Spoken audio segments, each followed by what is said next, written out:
zone. So you have a wing which is kind of approximated the box section. You know where the lift is. So the aerodynamicist tells you where the lift is. So it is a known lift. So you know the lift, you know the force, shear force, and you know the line of action. The question is find shear flows. Find all the shear flows in the four webs. And also see, tell me if there's going to be an angle of twist.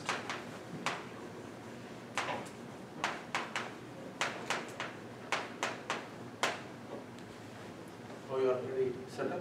Yeah, I'm good. Okay. So I want to review this problem. So I have a semi-monocoque cross section.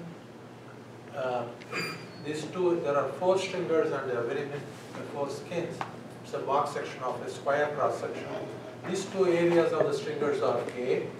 The other 2 are twice the area. They are thicker, bulkier, so 2A. And this cross section has a symmetry about the y-axis, but it's not symmetric about the z-axis. The z-axis is shifted, and we can calculate the centroid. This distance will be 2/3 of the width. This will be 1/3 of the width, because there are twice the area in one area. Now, since you have a symmetry about one of the axes, always IYZ will be 0. In all our examples, we have IYZs are 0. Now, we need let's say we need IYY for this problem. It will be, we can use EAS ZS square. That is the formula you use for calculating IYY. So it should be equal to, you can do that, I did it for you.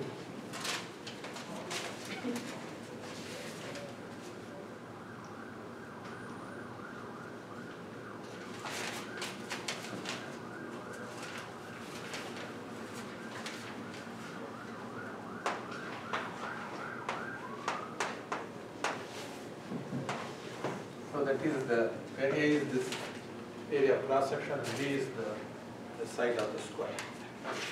Now, there are two different type of problems I'm going to solve using this model. The first problem, I know the line of action of the VZ. I'm applying a shear force VZ at this cross section. I know the magnitude.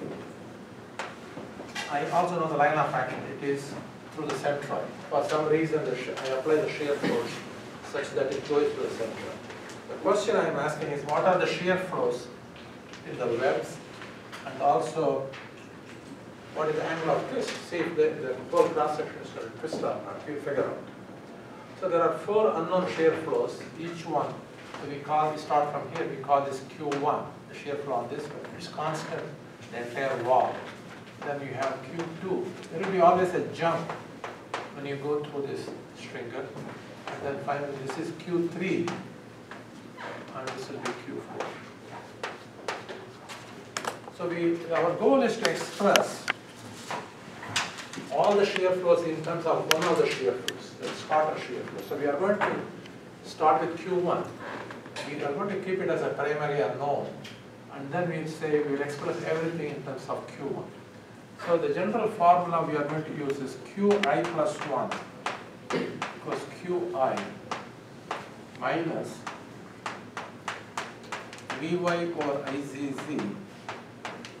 EAS YS minus Vz over Iyy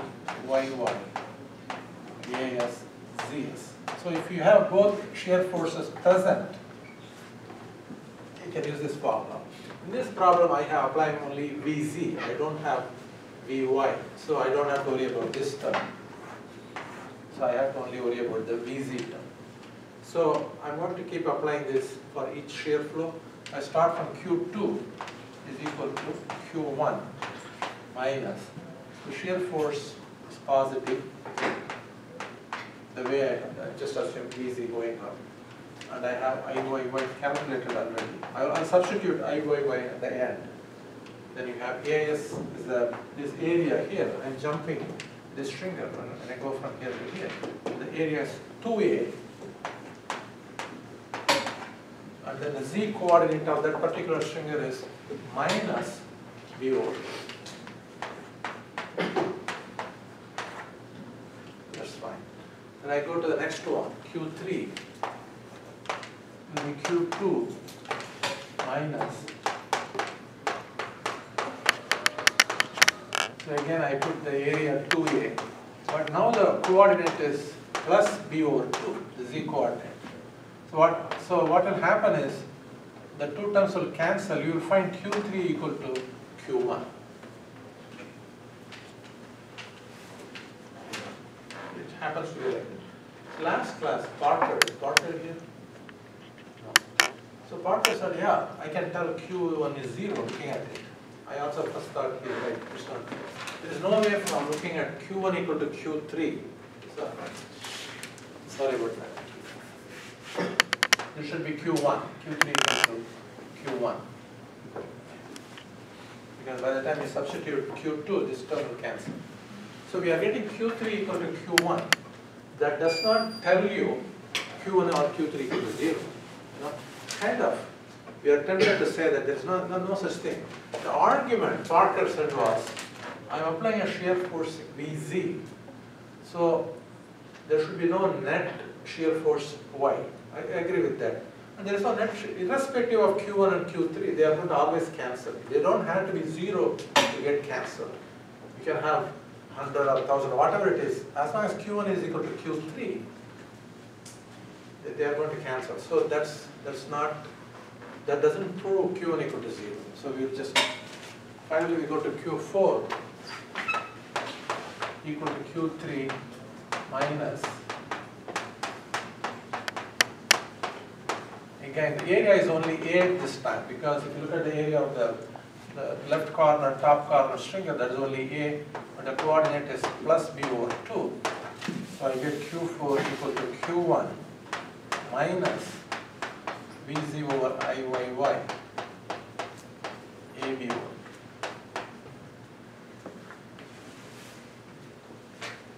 So I have expressed all the shear flows, Q2, Q3, Q4 in terms of Q1. So the Q1 is the only unknown we have to figure out. So the equation we have to use is the moment of shear force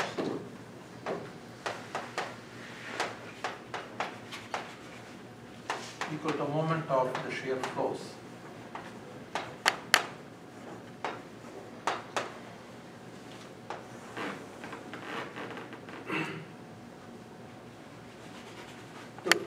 To find the moment of a shear flow, suppose you have a web, a wall of length L, and the shear flow is Q in this wall, and I'm taking moment about some point O. What you need to do is you need to find a perpendicular distance D. Then the moment of this particular shear flow will be LQD. That's it. L times Q gives the total shear force acting on this line. This is the moment arm, then the product will give you the line. So this is the only thing you have to remember that. Okay? So you can calculate the shear flow of, for this, this wall has to, the web has to be a straight line. Okay? If it is not straight line, the perpendicular distance is going to keep changing. The direction of the force is also changing, so you cannot use this formula. So now let's apply this. So we have to find a convenient point. You can take any point you want, it doesn't matter, but we always take a point so that we can reduce the number of calculations. Usually if you take a corner, you can. If you play dot and cross, first thing you have to do is what? But dot and cross, you have to do the center first. You have to cover the center, but we're always trying to look for a corner. So let's take a moment about stringer 4.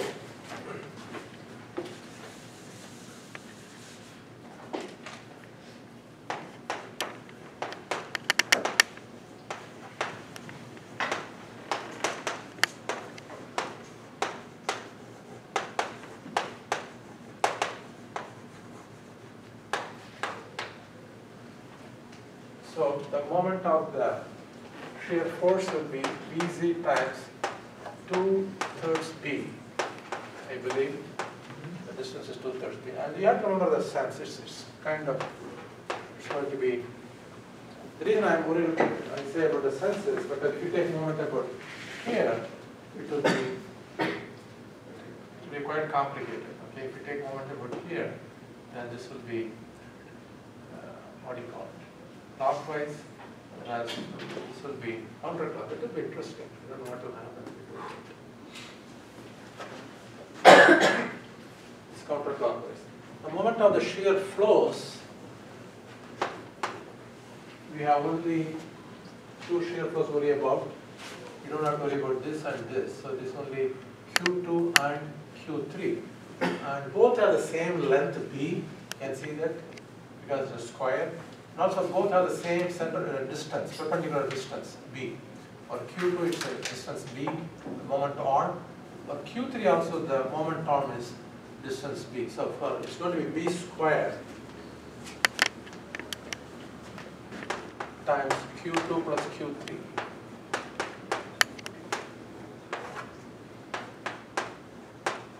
And I have the expression for Q2 is equal to Q1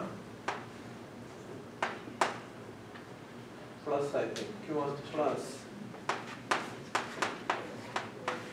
At this time, it may be a good idea to substitute for IYY, which is 3 over 2 AB square. That is the expression for IYY. And then I have VZ. Is that supposed to be a B, not a B squared? This is B squared in the moment of inertia. What other B squared? B squared The is distributed B squared. Now that's I substitute for here. Now here when you come here just AB. Oh. Plus Q3 is same as Q1.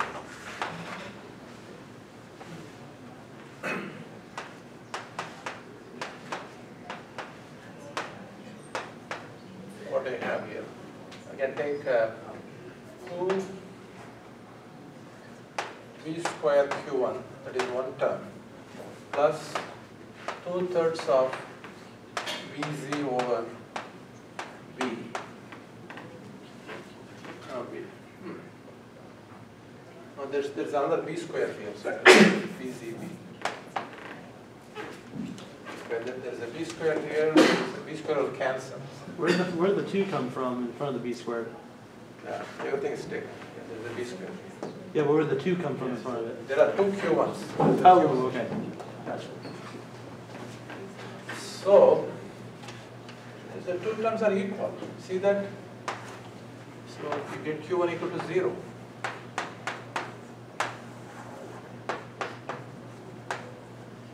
Don't assume it's going to be like this for every problem. Okay? So, it happens to be Q1 equal to 0, Q3 equal to 0. So, if you like to look at the final answer,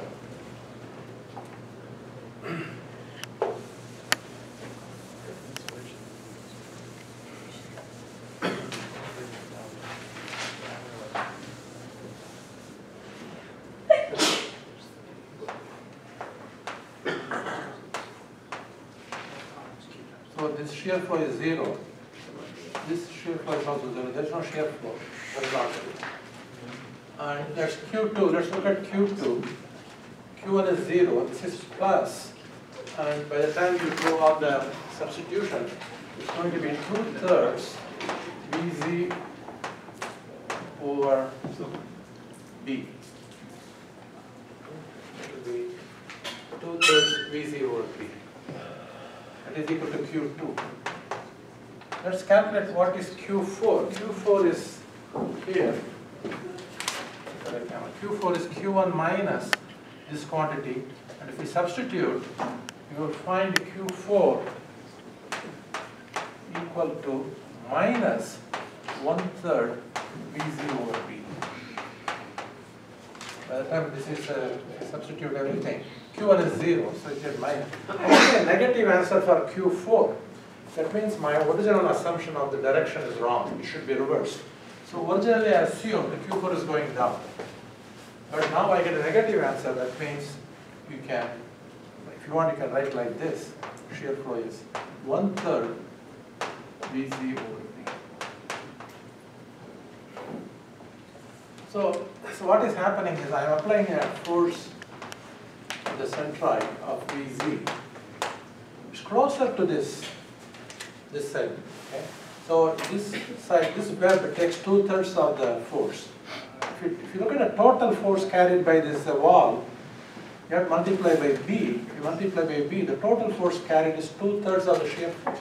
So out of the shear force, all the shear force is taken by this wall, 2/3. This wall take 1/3 of the shear force, which is statically it makes sense. You're closer to this. Remember, the stringers take the bending stresses, sigma xx. When you have this beam and you apply force, there's going to be a bending moment. Okay? Because why there should be a bending moment? If you go back and look at your equation, dmy by dx is equal to vz. That means whenever you have a vz, there is going to be a bending moment build up, my, about the y-axis. That will create sigma x stress, mz over I, y. Those stresses will be taken by they are very large. Those stresses are real large. And they will be taken by the stringer. So this will be under tension, or depending on if you apply shear force like that, these two will be under tension, these two will be under compression. That is the role of the stringers. But the shear force, the stringers cannot take the shear force. The shear forces are taken by the web. So the division of labor, they divide the labor. You take the shear force, I take the normal stress. And also when you apply a torsion, the webs take the torsional stress. The stringers cannot take any. When the cross-section twist, the stringers just go like a rigid body. They just go with it. They don't resist. Whereas the web resists the torsion. They take a lot of shear stresses. Q equals T over 2A bar. So the web is the one that takes the torsional. So the role of the semi-monocorde structure, role of stringers is essentially take the axial stress, bending stress, and the role of the webs or the wall is to take the shear stresses due to not only the torsion but also the vertical flexural shear, vertical shear. So we have solved for all the shear flows, and the shear stress, if you are asked, tau x will be equal to Q over P. Okay. Now I just put S here because it can be Y or Z. For example, on this wall, it will be actually tau z, tau x z. So if you ask the shear stress, it's tau x z. When you go here, this shear stress is tau x y, because it's in the y direction. All are in a cross section normal to the x-axis, but the direction changes. This is again tau x z. This is tau x y. If a cross section is curved, then we can't tell it's x or y or z. We just call it tau xs because it's less direction. So we have solved for the shear force. Now we have to find angle of twist. Do you think it is going to twist or not? How many of you think it's going to twist? Why? The shear force is off center. We will find out. I think I gave the answer partially. The torsion is resisted by only the shear webs, not the stringers. So basically, for the purpose of torsion, you can look at it. I have a box applying an eccentric shear force. So but the problem with that is, we will figure out. What is the formula for theta? Fundamental formula, 1 over 2A bar.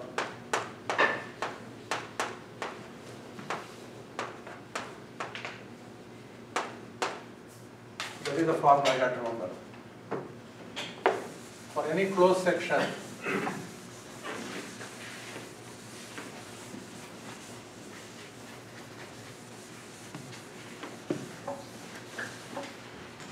in this problem, the shear modulus is going to be constant, wall thickness is constant, so they can be taken out to A bar GT. Then this can be written as sum over QI. Let's say SI. SI is actually the length of the, we can call it LI or SI. So in this problem it will be 2A bar. A bar is B squared. The area of the square. The area, that's why we put A bar. The area enclosed by the cell. Then you have GT. then the S is same for all the shear flows. You look at all the shear flows, every shear flow acts over a length B. Okay? So I can take that out also, B, and then you are going to sum all the shear flows, Q1 plus Q2 plus Q3 plus Q4.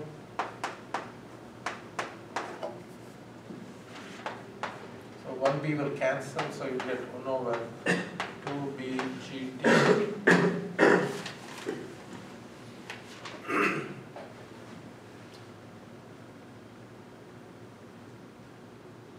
What is Q? We already, what is Q1 is 0. Q2 was what? 2/3 BZ over B. And Q3 was 0. Q4 minus 1/3 BZ over B. Look at the minus sign. Q4 should be minus. Why? Because, see, the integral is taken like this counter integral. So Q1 is 0. Q2 is 2/3 BZ over B. Then I come this way, Q3 is 0. I'm coming down. We already solved for Q4, which is equal to minus 1/3 BZ over B. That is one way of looking at it. Or you can say the shear flow is going up actually, but my counter integral is going down. So it is actually minus 1/3 VZB. So if you do that, did I make any mistake in this formula too? Is it A bar square or A bar? A bar?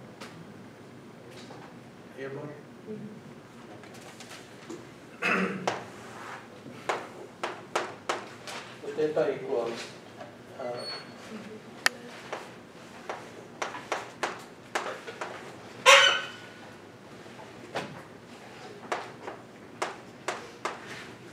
I'm not happy, something wrong.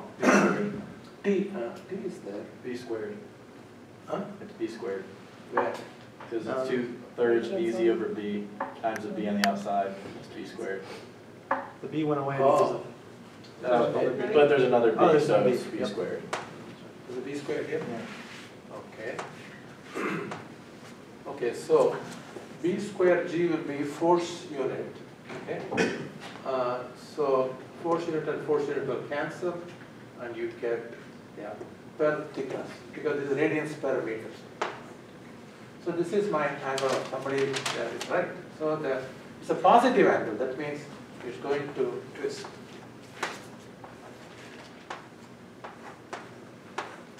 Y to Z is going to twist.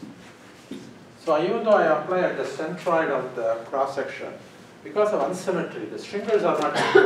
They are kind of bulky, so it kind of it is going to twist. And this is the angle of twist.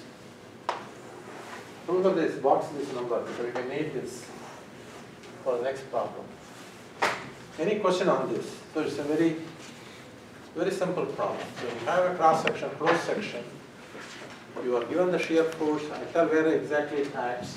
It doesn't have to be centroid. I can put on one of the stringers or anywhere in the cross section. It doesn't matter.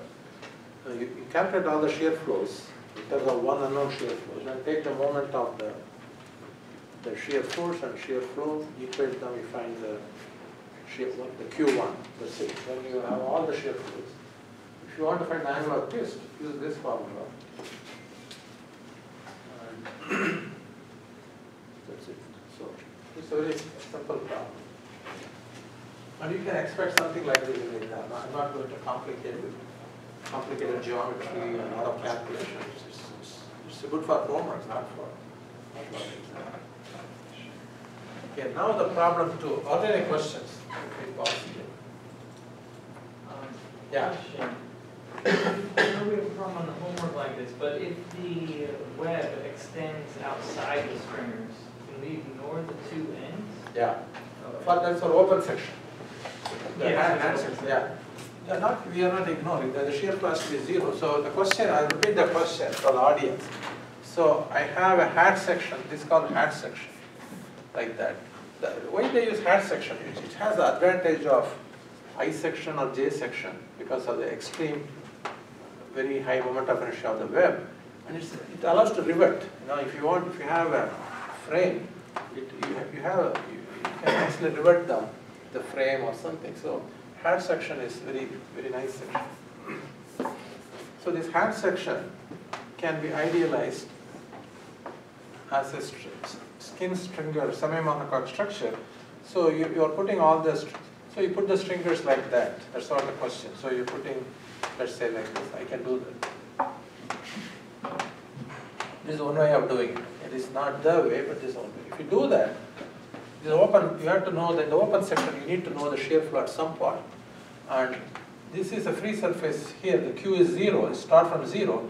But in a semi-monocoque structure idealization, the skin doesn't take any, the shear flow doesn't change.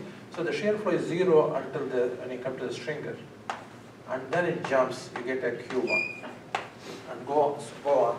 And finally the proof is when you come back, calculate the shear flow and jump the stringer, you should get a 0. You will. Okay? Is that the question? Yes.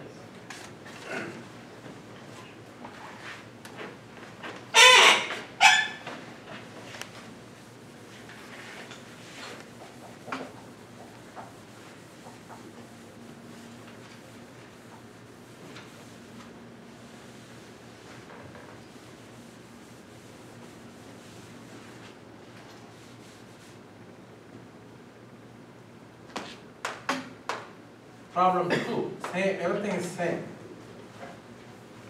I look at this cross section, it's not symmetric. So, but I want to know the shear center. Locate the shear center or find the shear center.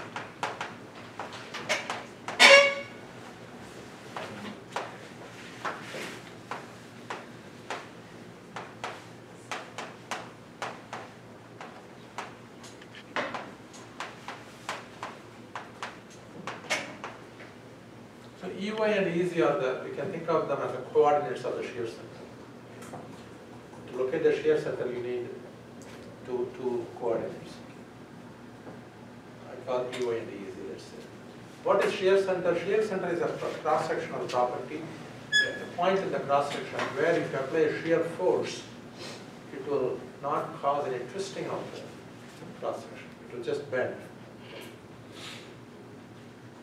Now, whenever there is the line of symmetry in the cross-section, the shear center will be in the line of symmetry. If there are two lines of symmetry, the two axes of symmetry, then it will be in the axis of symmetry. Okay. Now, since this is an axis of symmetry, the shear center has to be along this line somewhere. Let me see how many of you think it will be to the left here, left of the box. Anybody for left? You guys are a bit conservative. Anybody for the right? Anybody for the middle? Let's see how many people are in the middle? Within the box. So you are all thinking outside the box. So let's do that. Let's go with the majority. So let's assume this is the shear center. So I need only the distance EY. Okay. So if you want to call this distance EY, that's fine with me.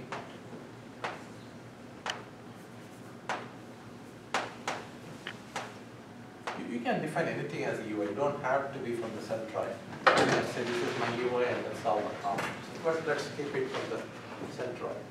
And so I'm going to apply VZ here.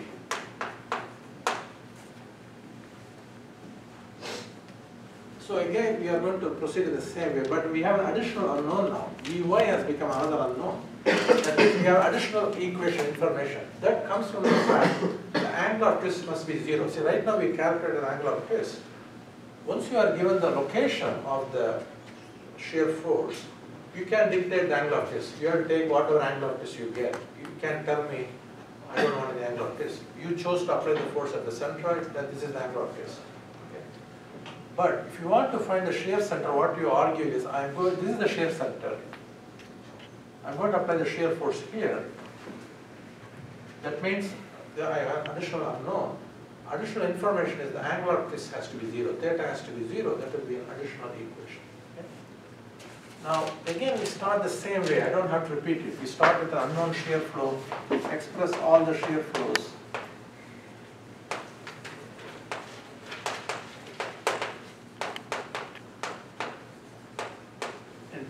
Q1. Again, I'm not going to repeat it, let's write down. The procedure is same as we did before. So we start with Q1 as unknown. And then Q2 we calculated to be Q1 plus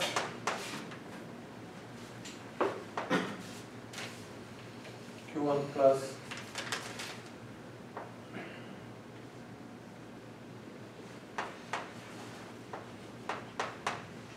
I already substituted for IYY, okay? We substitute for IYY already. This is the equation you will get. Okay? So that will be convenient. Q3 was equal to Q1. And finally, Q4 was equal to Q1 minus 1/3. Don't make the assumption Q1 equal to 0. That is another problem. Okay? Don't bring that back here. You start afresh. Start from a clean slate. Start with the Q1 is unknown, then substitute for Q2. There's a formula. You get this equation. I thought this may look different from what I wrote last time. Only thing is I substituted for IYY at this stage. So it looks nice. Q3 is equal to again Q1 and Q4 is. Now, still we need, there are two unknowns, Q1 and EY. So we have to write the both equations. The moment of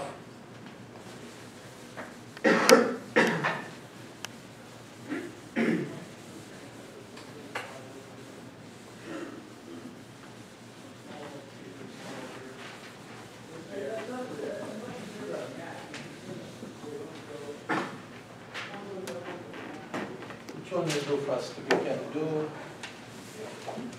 the angle of twist should be equal to 0. We can do that first. Okay? So the angle of twist has to be 0.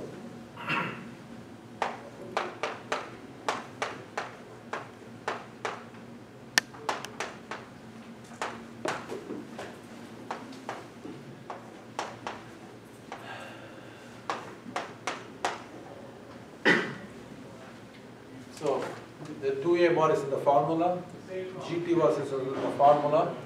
Now, all the shear flows have same length, so I took the B out, and then it becomes sum of all the shear flows, Q1, Q2, Q3, Q4.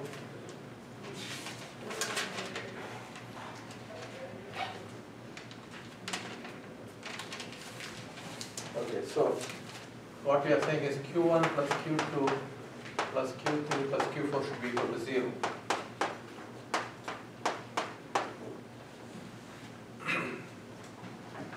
Are you okay with this so far? So this B is we took out because BI, QI, SI, all the lengths are B, so they're taken out. So Q1 is unknown. Q2 is Q1 plus 2/3 BZ over B. Q3 is also Q1. And Q4 is